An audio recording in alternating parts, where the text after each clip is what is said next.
그동안 여러분도 열심히 다름질 하셨지만 저도 정말 열심히 바울의 말대로 이렇게 다름박질을 선한 싸움을 싸우고 다름박질을 했습니다. 그러니까 그동안은 중국만 이렇게 자주 다녔는데 금년에는 중국뿐만 아니라 하나님이 영역을 더 넓혀주셔서 러시아에 있는 브라지보스토크 또 말레이시아에 있는 마라카 이런 데까지도 가서 이렇게 말씀을 전했습니다. 제가 우리 교회에 오면 그런 생각을 합니다. 사도행전 13장에 보면은 성령이 이렇게 말씀을 해요. 내가 시키는 일을 위해서 바나바와 사울을 따로 세우라. 그러니까 우리가 이 전도자들이 하는 일에 성령님이 도우시는 게 아닙니다. 바울이 선교할 때 성령님이 도우신 것이 아니다. 이 구원 계획은요, 하나님께서 계획을 하시고 그리고 우리 주님이 십자가상에서 다 이루었다 하고 이루어 놓으셨거든요.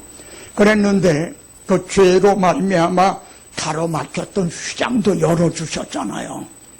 죄가 다 이제 청산이 됐다는 거죠. 그런데 이걸 누가 아는가? 인간의 지혜로 이걸 알 수가 있는가?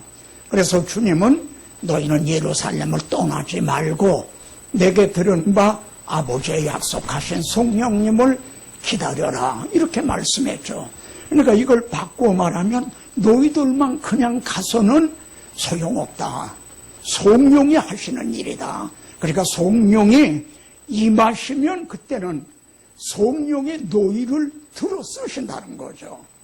그러니까 바울이 선교하는 거를 성령님이 도우신 게 아니라 성령님이 하시는 일에 바울을 그리고 이 유도선을 여러분을 들어 쓰시는 거란 말이에요. 그래서 제가 여기저기 보내서 이제 바울이 그렇게 해서 선교를 했잖아요. 그리고는 다시 자신을 파송한 안디옥으로 돌아와서 선교 보고를 한 거예요. 내가 그동안 이렇게 복음을 전했다. 복음을 전하니까 이러이러한 그 반응과 이런 열매들이 있었다. 그러니까 안디옥 교회 성도들이 다 함께 기뻐하고 하나님 앞에 영광을 돌렸다. 그런 말씀들이 사도행전에 나옵니다. 제가 지금 그런 위치에 서 있는 겁니다.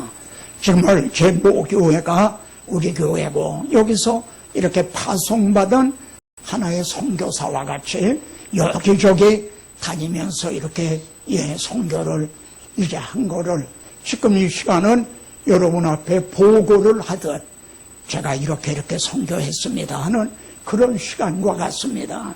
그래서 제가 신 목사님께서 이렇게 연락을 받고는 무슨 말씀을 전하면 좋을까?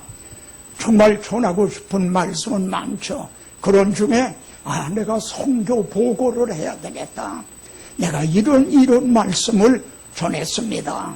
그래서 이제 이 본문을 택하게 된 겁니다. 이 본문에 보시면요, 여기 보면은 오직 은밀한 가운데 있는 하나님의 지혜를 말하는 것으로서 곧 감추어졌던 것인데 하나님의 우리의 영광을 위하여 만세전에 미리 정하신 것이라. 기록된 바 하나님이 자기를 사랑하는 자들을 위하여 예비하신 모든 것은 우리들을 위해서 하나님이요, 이 복음은 미리 예비하신 것이다. 하나님이 미리 예비하신 것이다. 그리고 그 위에는 7절에는 만세전에 미리 정하신 것이다 이래요. 예비해 놓으셨는데 어느 정도로 언제 예비하셨냐면 만세전에 미리 예비하신 것이다. 또 이쪽 12절에 보면 이는 우리로 하여금 하나님께서 우리에게 은혜로 주신 것을 알게 하랍니다. 그러니까 하나님께서 예비해 놓으신 은혜라는 거죠. 이 제목을 복음의 뿌리, 그리고 또 믿음의 뿌리, 이렇게 제목을 정했어요. 그건 뭐냐면 복음의 뿌리는요, 마태, 마가, 누가, 요한복음에 그때 복음이 이제 나타난 게 아니란 거죠. 그때 복음이 그때 이루어진 게 아니라 복음의 뿌리는 만세전에 미리 정하신 것이라, 또 우리를 위해서 미리 예비하신 것이다. 그러니까 이것이 어디에 이렇게 예비해 놓으셨냐면 구약 성경을 통해서 하나님이 이것을 우리에게 계시해 주신 것이에요. 그러니까 우리가 보게 되겠습니다만은 이 복음의 뿌리는요, 창세기에 뻗쳐 있어요. 출애굽기에 뻗쳐 있어요. 레위기, 민수기, 신명기. 저는 가서 선교지에 가서 이걸 전하고 있는 거예요. 예? 복음의 뿌리. 이걸 전하게 되면은 어떻게 되죠? 이 말씀을 받는 성도들의 믿음의 뿌리가 깊어지는 거죠. 태풍이 지금 온다고 그러는데 태풍이 온다고 모든 나무가 뿌리째 다 뽑히느냐? 그렇진 않죠. 지진이 일어난다고 해서 모든 건물이 다 무너지는 거냐? 그렇진 않죠. 예? 뿌리가 얕기 때문에, 기초가 부실하기 때문에 그렇죠. 그러니까 우리들의 믿음의 뿌리가 깊어지고 터가 굳어지기 위해서는 이 하나님이 우리를 위해서 예비해 놓으신 이 은혜가, 이 복음의 뿌리가 얼마나 깊이 박혀 있는 건 줄 아느냐.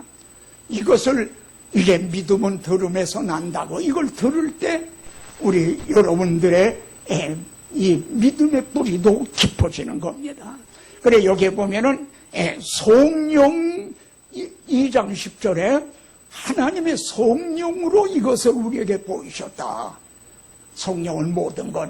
그러니까 이 시간에도 제가 전할 때요, 성령으로 여러분들이 깨닫게 될게요. 아마 혹시 우리 중에 나 오늘 설교 무슨 말씀인지 못 알아듣겠어, 이해가 안 돼, 그런 분도 계실 수가 있어요.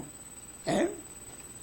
그런데 제가 이렇게 무슨 다른 데 가서 전하면요, 어떤 반응이 오는 줄 압니까? 바울이 갈라디아서에서 이런 말씀을 해요. 바울이 복음을 전하다가 병이 들었어요. 너무 과로했는지. 그래서 갈라디아 지방에 갔을 때 병이 들어서는 더 움직일 수가 없으니까 거기서 머물러 있으면서 복음을 전했거든요. 그러니까 바울은 이렇게 말합니다. 너희를 시험하는 것이 내 몸에 있었다. 아니, 주의 종이 어떻게 저렇게 아픈가? 자기 병도 하나 고치지 못하네? 말하자면 이렇게 시험할 수도 있었는데 나를 없이 여기지도 아니하고 나를 천사와 같이 그리스도와 같이 대우했다. 그리고 너희들이 그때 할 수만 있었으면 눈이라도 빼서 주려고 그랬다. 예? 갈라디아서에서 그렇게 말씀합니다. 바울과 갈라디아 사람들은요, 이방인들이에요. 예? 유대인과 이방인. 그리고 전혀 모르는 사이인데 무엇이 그렇게 저들이 그리스도처럼 천사같이 대우했을까요? 바울이 전한 복음, 그 복음의 영광스러움, 거기에 그 은혜를 받아 그런 거죠. 그러니까 제가 가서 이걸 전할 때 그들의 반응이 그래요. 정말 그러한 것이 여러분에게도 이 시간에 성령으로 이제 좀 여러분에게도 깨달아지게 되기를 바랍니다. 누가 주의 마음을 알아서 주를 가르치겠느냐? 우리가 성경을 지식적으로만이 아니라, 이 성경은 인간의 언어로 기록이 된 거거든요. 신약은 헬라어, 구약은 히브리어로 주로 기록이 됐어요. 그러니까 인간의 언어로 하나님의 예비해 놓으신 이 은혜를 표현하려니까 문자만으로는 부족한 거예요. 거기에 하나님의 마음이 누가 알아서 이걸 전하겠느냐? 그러나 우리가 그리스도의 마음을 가졌나니라. 자, 제가 여기에 보면요, 이 식물학자들은 TR 법칙이라는 얘기를 하는데, 이 나무가 있잖아요. 근데 뿌리는 못 보지 않습니까? 근데 뿌리도 이 나무 윗부분처럼 그렇게 생겼다고 식물학자들은 그렇게 얘기를 합니다. 그러니까 이 비밀은 만세와 만대로부터 감추어졌던 것인데 이제는 그의 성도들에게 나타났고 복음이 나타난 거예요. 예?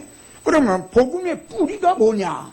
여기 주님은 이렇게 말씀합니다. 모세율법과 모세율법, 모세오경이죠. 또 선지자의 글과 시편에 나를 가리켜 기록된 모든 것이 이루어져야 하리라 한 말이 이것이라. 이게 부활하신 주님이 하신 말씀이거든요. 그러니까 복음의 뿌리가 모세오경, 창세기부터 구약성경에 다 이렇게 뻗쳐 있다는 거죠. 그러니까 우리가 이 복음의 뿌리를 알아야 우리들의 믿음의 뿌리도 깊어져서 욥이 당한 그런 시험이나 지진, 태풍 이런 게 와도 흔들리지 않게 된다는 얘기입니다. 자, 여기 저는 열 가지를 준비를 했어요. 하나님이 예비하신 거를 다른 데서는 월요일부터 금요일 날까지 하거든요. 그러니까 창세기부터 충분히 이렇게 말씀을 전하는데 이 짧은 시간에는 제가 그 하나님의 예비해 놓으신 은혜 중에 10가지만을 이제 준비를 했습니다. 첫 번째는요, 이 구약 성경에는 하나님 앞에서 2번 추방을 당해요. 한 번은 에덴에서 아담 하와가 이제 하나님이 금하신 것을 이제 하나님 말씀은 믿지 않고 유혹하는 자의 말을 믿고 따먹고 그래서 추방을 당했죠. 근데 또 한 번은요, 이제 구약교회가 하나님이 그 세워주신 메시아 오냐 그 말씀은 믿지 않고 우상을 또 숭배한 거예요. 표현은 다르지만 또 이제 선악과를 따먹은 거와 똑같은 거죠. 사탄의 유혹을 받아. 그래서 또 바벨론으로 추방을 당한 거예요. 구약 성경에는 이렇게 2번의 추방을 당합니다. 근데 저쪽을 보시면은 3장 21절에 하나님의 아담과 그의 아내를 위하여 가죽옷을 지어 입히시니 가죽옷을 입혀주시고 24절에서는 이같이 하나님이 그 사람을 쫓아내시고 이렇게 말씀하고 있다 이거요. 여기에서 아니 왜 쫓아내시면 그냥 쫓아내시지 가죽옷을 해입히고 쫓아내시느냐 이거죠. 누가 주의 마음을 알아서 주를 가르치겠느냐. 이렇게 하신 하나님의 마음이 뭔가 이걸 알기 위해서는 이쪽에 이제 그 구약교회를 바벨론으로 추방하실 때 하신 말씀, 이 말씀이 우리에게 빛을 비춰주는 거예요. 이 하나님의 마음이 이러셨구나. 그러면 이쪽을 보세요. 여호와께서 이같이 말씀하시니라. 바벨론에서 70년이 차면 내가 너희들을 추방하지만 추방한 게 끝이 아니라는 거예요. 내가 추방하고 난 영영 너희 잊어버린다. 그게 아니라 70년이 차면 어떤 때가 차면은 내가 너희를 돌보고 내가 너희를 돌아보겠다. 그리고 나의 선한 말이라는 게 무슨 뜻이냐면은 무슨 자격이 있어서가 아니라 하나님의 은혜로 그래서 그 은혜를 성취하여 너희를 돌아오게 해주겠다. 그러시는 거예요. 예? 이 11절 보세요. 여호와의 말씀이라. 너희를 향한 나의 생각을 내가 하나니. 정말 요즘 자식들이요. 부모님 마음을 잘 압니까? 엄마, 아빠의 마음을 압니까? 마찬가지로 우리들도요.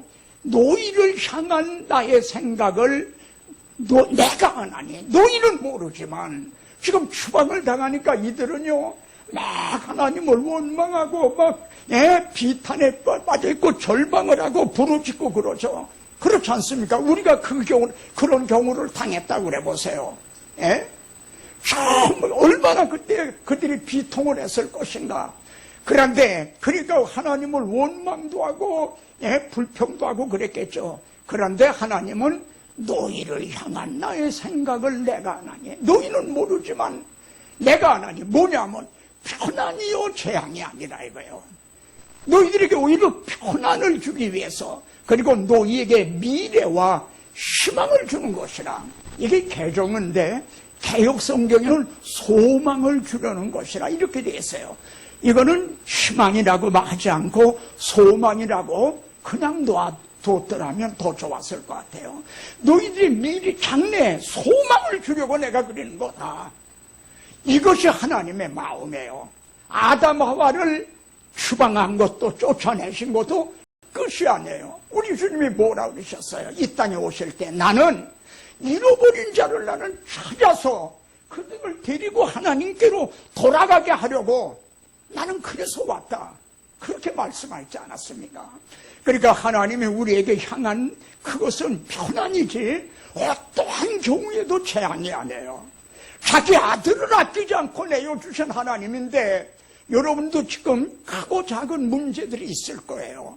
그리고 이게 왜 이런가? 내가 뭘 잘못해 그런가? 우린 그걸 모르는데 너희를 향한 나의 생각을 내가 하나니 우리는 하나님의 마음을 다 알 길이 없어. 그건 이제 너희에게 소망을 주는 재앙이 아니라 소망을 주는 것이라. 이것이 그러면은 가죽옷을 지어 입히시고 쫓아내신 그 하나님의 마음이 뭔가요?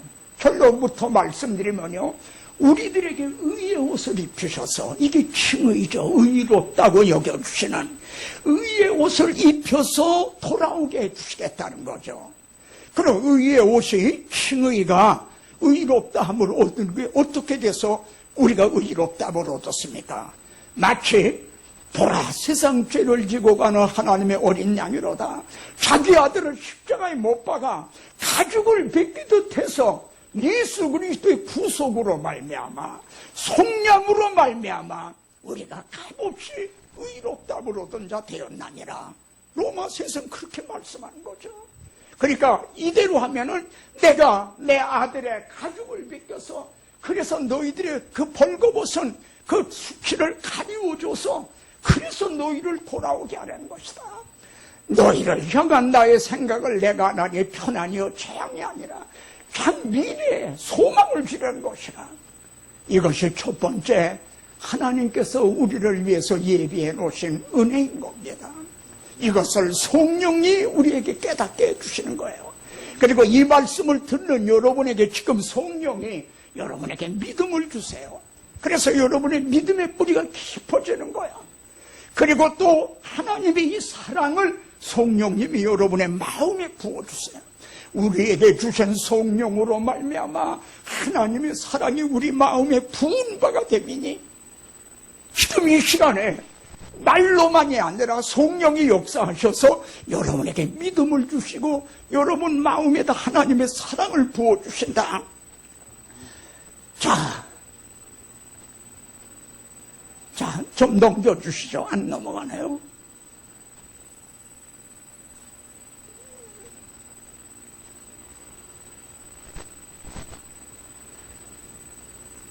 예, 여기 보십시오. 하나님이 이걸 어떻게 성취해 주셨는가 하면 갈라디아 4장 때가 차네. 바벨론에서 70년이 차면 내가 너희를 돌아오게 해주시겠다고 그랬잖아요. 근데 여기서도 때가 차네. 하나님이 자기 아들을 보내셨어요. 여자에게 나게 하셨어. 정말 여자의 후손으로 오신 거죠. 예? 그리고 로마서 3장 24절에 그리스도 예수 안에 속량으로 말미암아 구속으로 말미암아 마치 예수 그리스도의 가죽을 벗기듯 주님이 우리 대신 죽어주신 거예요. 사실 아담 하와에게 가죽옷을 지어 입히려면요 양이 죽어야 되는 거죠. 그래야 가죽옷을 만들 거 아닙니까?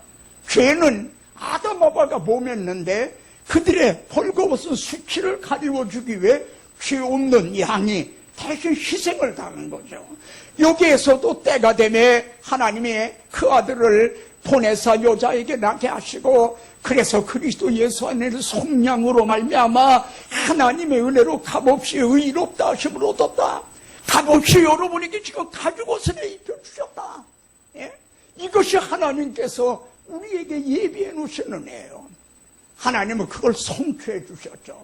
구약시대에 그렇게 이 표적으로 암시적으로 보여주셨던 걸 성취해 주셨죠. 로마서 5장 1절을 보세요. 그놈을 우리가 믿음으로 의롭다함을 받았으면 의의 옷을 입었다. 가죽옷을 입었다. 그럼 어떻게 돼요? 은혜 안에 들어감을 얻었으며 그러죠. 휴방을 당했댔잖아요.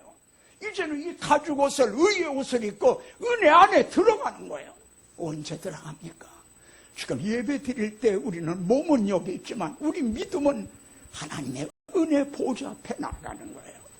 또 여러분이 기도 드릴 때 휘장 가운데로 열어놓으신 새롭고 산 길을 따라 은혜 보좌 앞에 나가시는 거예요. 이 땅에서는 그렇지만 우리가 주님 오시는 날 그리고 제 임종날에 저는 하나님 은혜 안에 들어가는 거예요. 하나님은 이래서 내가 너희를 향한 나의 마음을 내가 아나니 너희들은 모르지만 너희는 생각지도 못하고 마음으로 이건 상상도 못했던 은혜라는 거죠. 너희에게 재앙이 아니라 소망을 주려는 것이라. 여기 베드로전서 내고 거의 빠졌네요. 베드로전서 3장 18절인데 그리스도께서 단번에 죄를 위하여 죽으사 의인으로서 불의한 자를 대신하시니 왜 이렇게 하셨는가? 이는 우리를 하나님 앞으로 인도하려 하십니다. 하나님 앞으로 돌아가게 하시기 위해서라고 그렇게 말씀해요. 자, 두 번째로요. 하나님이 예비하신 은혜는 최초의 제사를 통해 나타났어요. 아벨이 양의 첫 새끼로 이제 하나님 앞에 제사를 드렸어요. 이 가운데 이렇게 묶어놓은 박사, 죄가 들어오지 않았어도 창조주 하나님께 짐승으로 제사하는 것이 합당한가? 여러분 대답은 뭡니까? 죄가 안 들어왔는데도요, 우리 하나님은 창조주 하나님이에요. 산에 있는 사슴이나 양이나 노루나 이 모두가 다 내 것이다. 근데 그 하나님에게 우상에게 하듯 짐승을 잡아 제사하는 게 합당한가? 아닌 거죠. 그것은 보라 세상 죄를 지고 가는 하나님의 어린 양에 대한 그림자다 이거야. 그러니까 하나님이 그걸 받으신 거예요. 예? 아벨과 그의 제물을 받으셨다. 지금 여기에서 아벨의 얘기가 아닙니다. 성경은 오늘도 말씀을 해요. 존 스토트 목사님이 BST라는 운동을 했거든요. 바이블 스픽스 투 투데이. 성경은 오늘도 말씀한다. 그러니까 아벨을 받아주셨다는 그게 아니라 오늘 우리들의 예배를 받아주신다는 거예요. 그리고 여러분 한 분 한 분을 받아주신다는 거예요. 어떻게 나 같은 죄인을 하나님이 받아주시기 어떻게 가능한가? 양의 첫 새끼가 죽임을 당한 거예요. 대신 죽임을 당한 거예요. 예? 우리 주님은요, 양 중에 첫 새끼와 같아요. 로마서 8장 보세요. 그로 하여금 맏아들이 되게 하려 하십니다. 이런 말씀이 나와요. 주님은 맏아들이 장자와 같은. 그래서 여기에 이렇게 말씀합니다. 나는 내 죄물 때문에 너를 책망하지 아니하리니 네 보은제가 항상 내 앞에 있습니다. 그들은 계속 양을 잡아서 하나님 앞에 이제 제사를 했어요. 지금 예배를 드렸죠. 그러면 된 거 아닌가? 아니에요. 예? 그들은 짐승을 잡아 드리기는 했지만은 이것이 누구에 대한 그림자인가? 메시아 언약은 잊어버렸다 이거예요. 예? 겉껍데기만 내리고 알맹이는 없었다 이거예요. 그래서 여기 내가 수소의 고기를 먹으며 염소의 피를 마시는 그런 하나님이냐? 오늘날 우리 예배도요, 정말 신령과 진리로 예배를 드릴 때 이제 하나님이 연락하시는 거죠. 자, 여기에서 우리가 깊이 생각할 점이 있습니다. 바울은 초년조 유대인이 아니다. 그러니까 유대인으로 태어났다고 그 사람이 다 유대인이 아니다. 이면적 유대인, 속이 유대인이 돼야 된다는 거죠. 근데 이 말씀을 보면요, 양의 첫 새끼로 제사를 했다고 그랬어요. 그럼 표면적으로 보면 무엇이 죽은 거죠? 양의 첫 새끼가 죽은 거죠. 그런데 하나님이 그 아벨과 그 제물을 받으셨다는 거야. 여기에는 이면적으로는 누가 죽은 것으로 하나님은 여겨주신 거죠? 어린 양 되시는 예수 그리스도신 거예요. 그게 이해가 되십니까? 그건 성령으로 여러분에게 알게 해주신 거예요.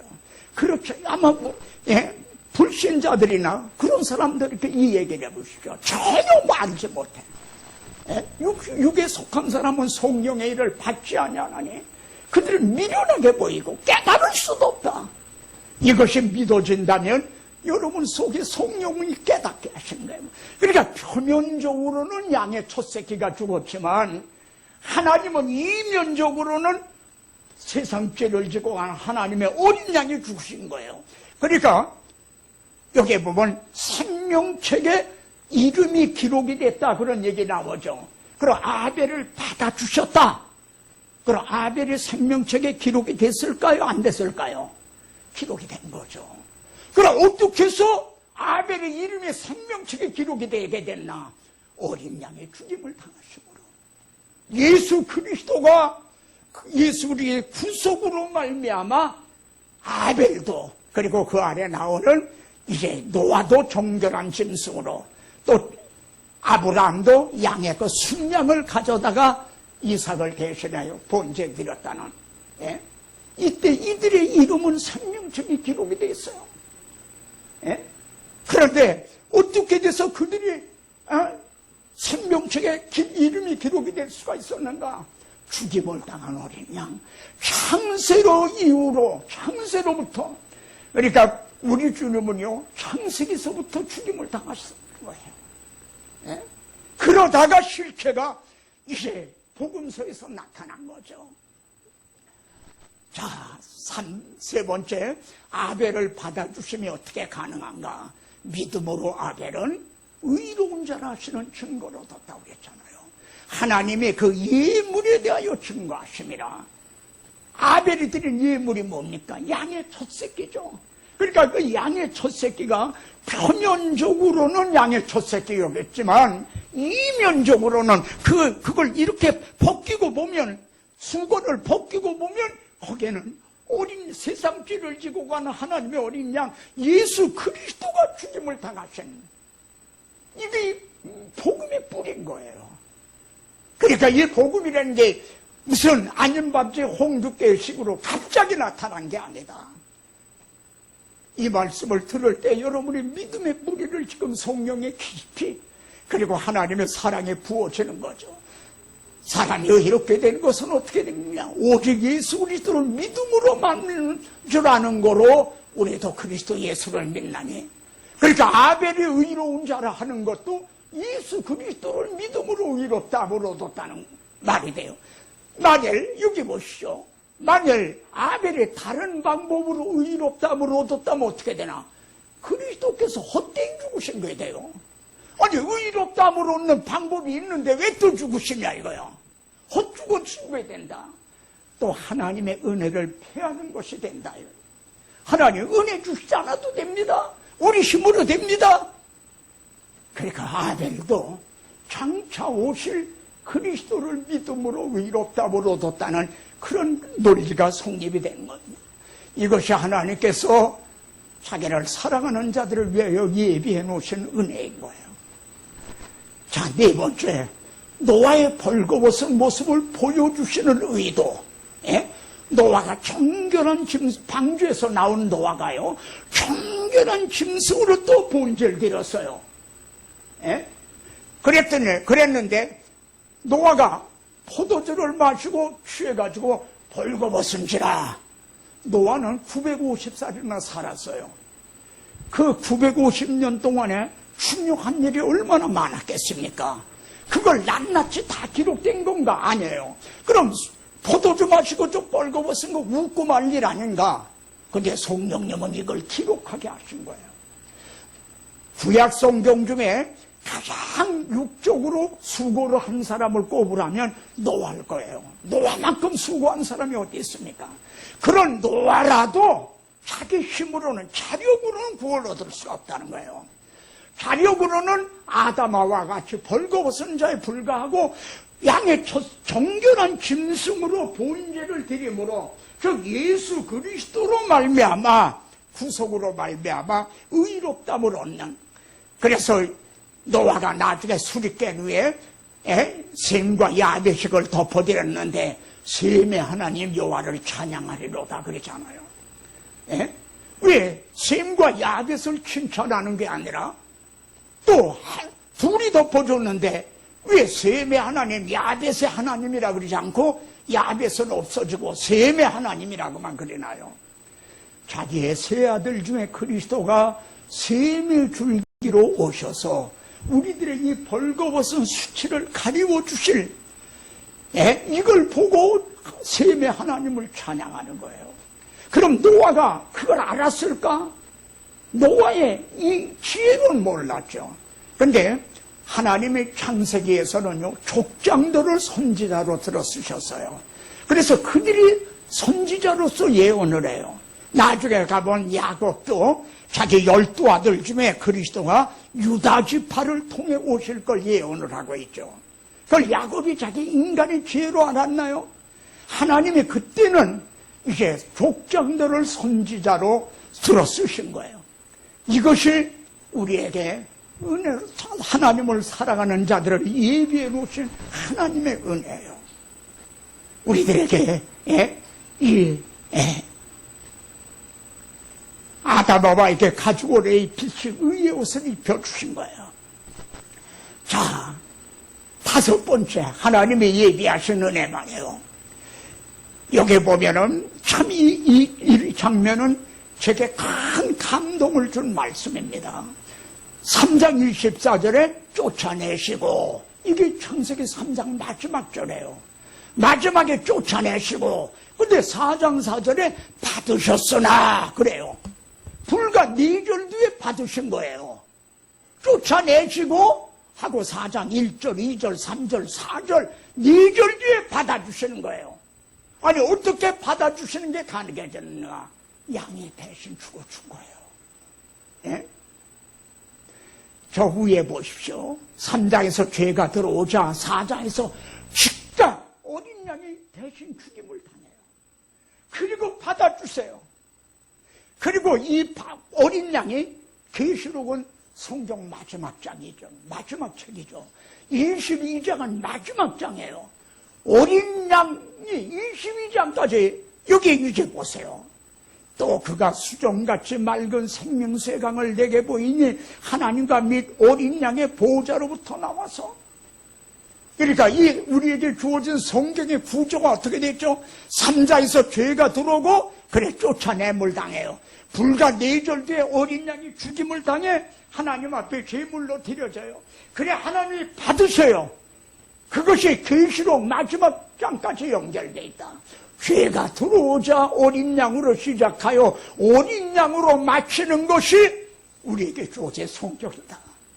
이것이 하나님께서 우리를 위해서 예비해 놓으신 이제 은혜인 거예요. 예. 그 안에는 이렇게 이제 아브라함도 순양으로 드리고 출애굽 당시에도 어린 양이 죽임을 당함으로 6월절 어린 양이 죽임을 당함으로 출애굽하게 되고, 그리고 구약시대는 초석으로 상번제를 드렸죠. 아침 저녁으로. 왜? 하나님의 소고기 잡수고 양의 피 마시는 분인가요? 아니에요. 이 메시아 언약, 그리스도의 언약, 이걸 잊지 않게 하시려고요. 그래서 잊어버리지 않게 하기 위해 상번제를 드리라.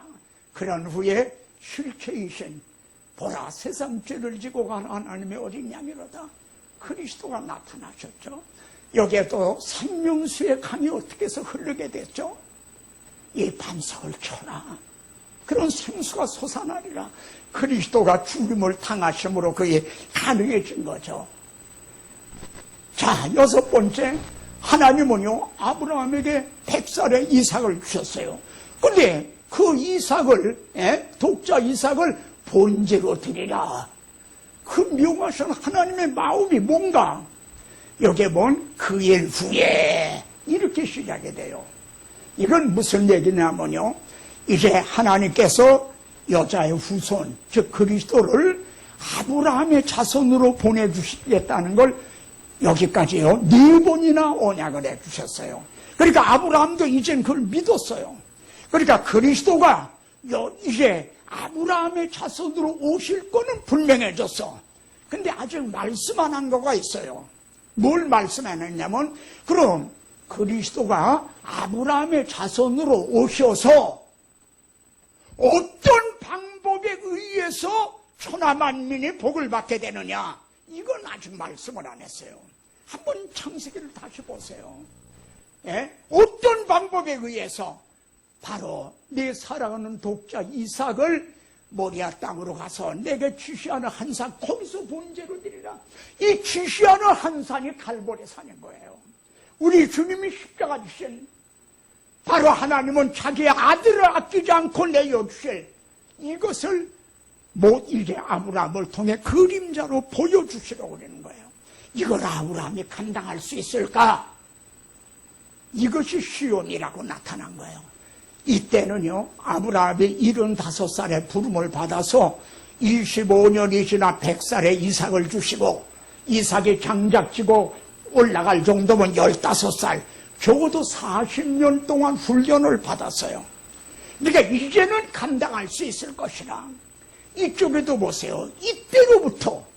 이때로부터가 뭔가, 베드로, 주님이요, 너희는 나를 누구라고 하느냐? 그러니까 베드로가 주는 그리스도시요 살아계신 하나님의 아들이십니다. 예수님이 누구신 걸 알았어요. 그러면 예수님이 왜 오셨느냐 이거요. 하나님의 아들이 왜 육신을 입고 오셨는가? 이때로부터 왜 오셨는가를 말씀했네요. 죽임을 당하고 제3일에 살아나야 할 것을 제자들에게 어떻게 해요? 비로소 가르치시니. 만일 전에 말씀했다면 다 도망갔을 거예요. 그래서 이제 비로소 말씀했다. 바로 지금 주님은요, 하나님은 이 예수를 하나님이 그의 피로써 믿음으로 말미암는 화목제물로 세우셨으니, 자기 독자 이삭을요 결박을 해서 단 위에다 올려놓고 피를 들어 내려치려는 건 누가 그랬죠? 아버지 아브라함이 그랬어요. 자기의 사랑하는 독생자를 갈보리 십자가에 세우신 분은 누구였죠? 빌라도였나요? 가룟 유다였나요? 여기 보면은 하나님이 세우신 이 예수를 하나님이 그의 피로써 믿음으로 만난 화목제물로 세우셨으니 이걸 보여주시라는, 이것이 사랑하는 자들을 위하여 주시려고 예비해 놓으신 6번째 은혜입니다. 자, 넘겨주죠. 7번째. 그런데 하나님은요, 내가 지시하는 항상 거기 가서 본제로 드리라 그랬어요. 만약 아브라함 개인의 믿음을 시험하려고 그러면 거기 지시하는 항상 거기 가서 본제로 드리라 할 이유가 없는 거죠. 그리고 거기가 뭔가 다윗에게도요, 거기 가서 본제로 드리라. 다윗이 인구조사를 했다가 하나님 앞에 징계를 받죠. 그래서 빨리 오른 아래 타작마당, 아브라함 때부터 다윗까지는 1000년의 세월이 있거든요. 1000년 동안에 그거 모리아산이 오른 아래 타작마당으로 변해 있었던 것 같아요. 개발이 된 거죠. 거기 가서 탄을 쌓고 본제를 드렸어요. 바로 그 자리에 솔로몬이 모리아산에 여호와의 전 건축하기를 시작하니 여부사 오른 아래 타작마당에 다윗이 적는 것이라. 그리고 바로 거기에서 예수 그리스도를 십자가에 달리신 거예요. 예? 자, 구원의 그 근거, 유일한 터가 그리스도예요. 신명기는 모세가 죽기 전에 행한 3편의 설교로 되어 있습니다. 그러니까 유언과 같아요. 나는 가나안 땅에, 약속의 땅에 못 들어간다. 너희들이 들어가거든 유월절 제사를 각성해서 드리지 말고 하나님의 택하신 곳에 가서 드리라. 여러분, 구원은 여기도 있고 저기도 있는 게 아니에요. 오직 유일하게 말이죠. 십자가, 칼보리 거기에만 있는 거예요. 여기 에스라 3장 3절에서도 포로에서 돌아왔어요. 네? 예루살렘 성전은 불타고 없죠. 그러나 단을 그 터에 세우고, 터는 그대로 있잖아요. 하나님이 정해 주신 곧 그리스도가 십자가에 달리실 그 터에 이제 단을 세우고 본제를 드린 거예요. 네? 이 닦아둔 것 외에 능히 다른 터를 닦아둘 자가 없으니 이 터는 곧 예수 그리스도시라. 자, 시편 87편에 정말 감동적인 시가 있어요. 이게 87편이에요. 네? 여기 보면 거기서 났다 그러죠. 거기서 났다. 거기서 났나니 거기서 났다 하리로다. 우리가 육적으로 태어난 출생지는 달라요. 그러나 영적으로 거듭난 그것은 우리는 오직 칼보리 십자가에 있어. 하나의 미리 땅에 떨어져 이제 죽으심으로 많은 씨가 퍼지게 된 그 씨가 우리 여러분에게 떨어졌어. 그래서 이 사람 저 사람이 다 거기서 났나니, 만일 우리 중에 다른 데서 난 사람이 있다면 그는 우리 형제가 아닌 거예요. 그래 하나님은 이제 6절에 여호와께서 민족들을 등록하실 때에는 여러분도 태어나면 출생신고를 하잖아요. 그렇듯이 생명책에 등록을 하죠. 그리고 그 수를 세시며 의인 99을 인하여 기뻐하는 것보다 한 사람 죄인 하나가 회개하는 거 이걸 더 기뻐하신다. 수를 세시는 게요. 오늘도 또 한 사람이 태어났다. 그래서 노래하는 자와 춤추는 자는 말하기를 이것이 거듭난 사람, 하나님의 예비해 놓으신 은혜를 입은 자들이죠. 뭐라고 고백을 하죠? 나의 모든 근원이 내게 있다리로다. 어디에요? 그 터전이 성산에 있으며 우리의 구원의 터전이 오직 칼보리 십자가 거기에만 있다는 거죠. 넘겨주시죠.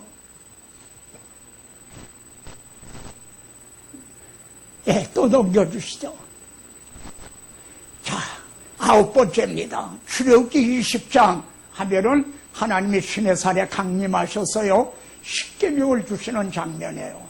우리는 십계명만 생각하죠. 출애굽기 20장에. 근데 두 부분으로 나눠져 있어요. 1절부터 21절에는 십계명을 주시는 내용이에요. 근데 22절부터 26절에는 본제를 드리라 하는 내용으로 되어 있어요. 만일 하나님이 율법만 주셨다면 어떻게 되나요? 우리는 율법을 다 지킬 수가 없어. 그러니까 온전히 지키지 못하는 데는 저주를 받을 것이라. 우리 저주를 받을 수밖에 없어. 근데 하나님은요 이걸 벌써 아시고 양과 소로 네 본제와 화목제를 드리라. 그러면 복을 드리라 그러시는 거예요. 우리는 저주를 받아 마땅한 우리에게 복을 주시겠다는 거예요. 저주만 면해 주시는 게 아니에요. 우리는 지옥만 면함을 받은 사람들이 아니에요.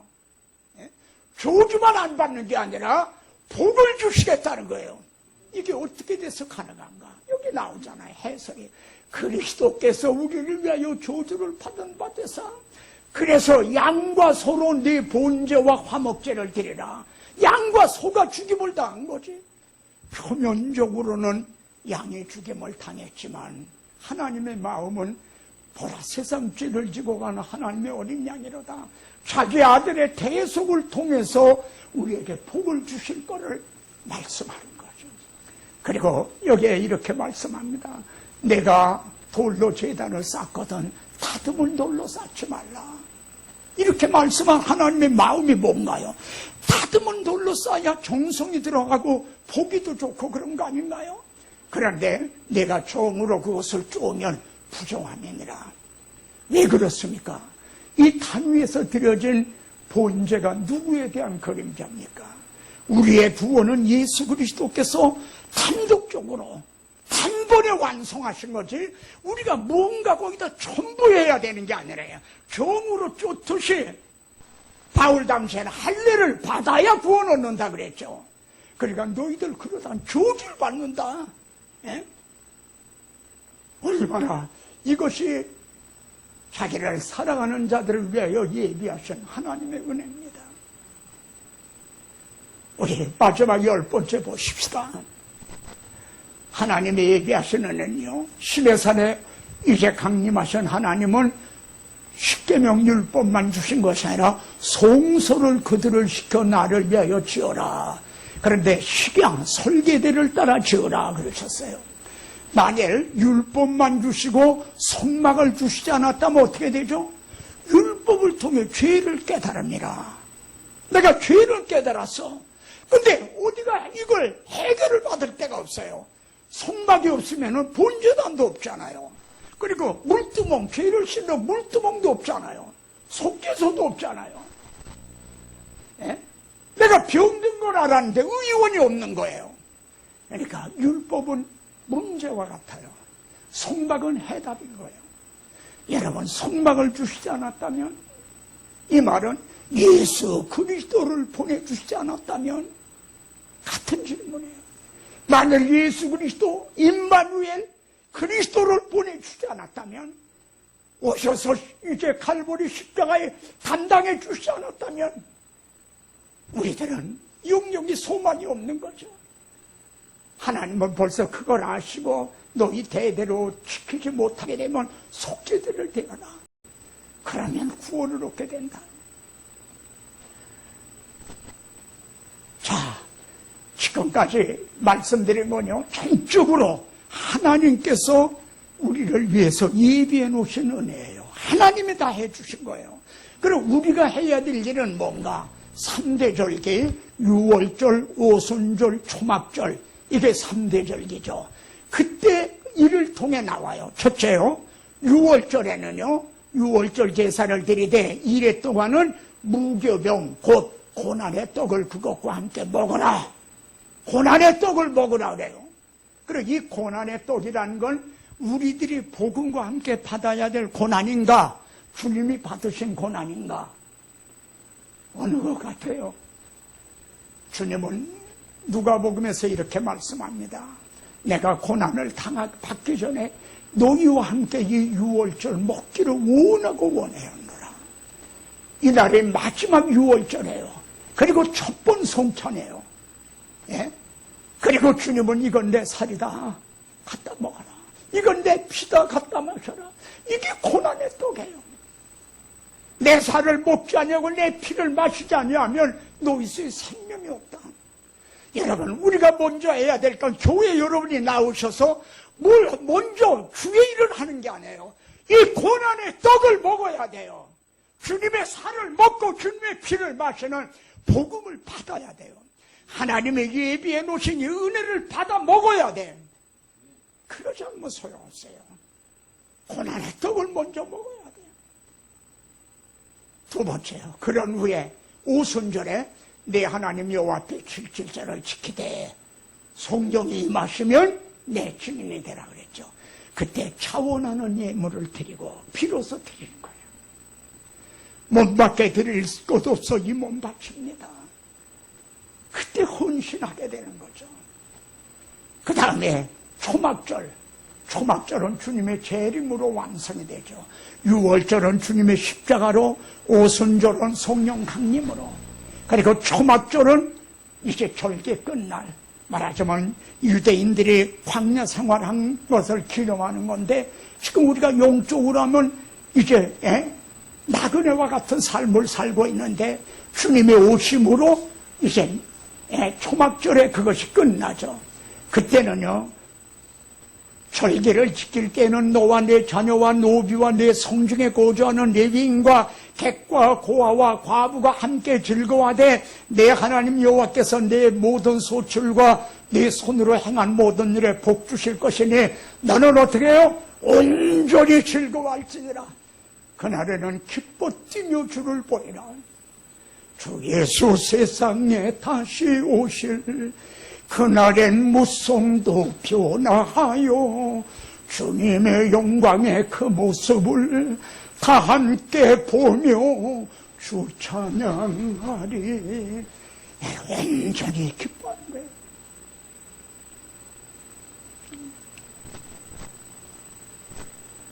구주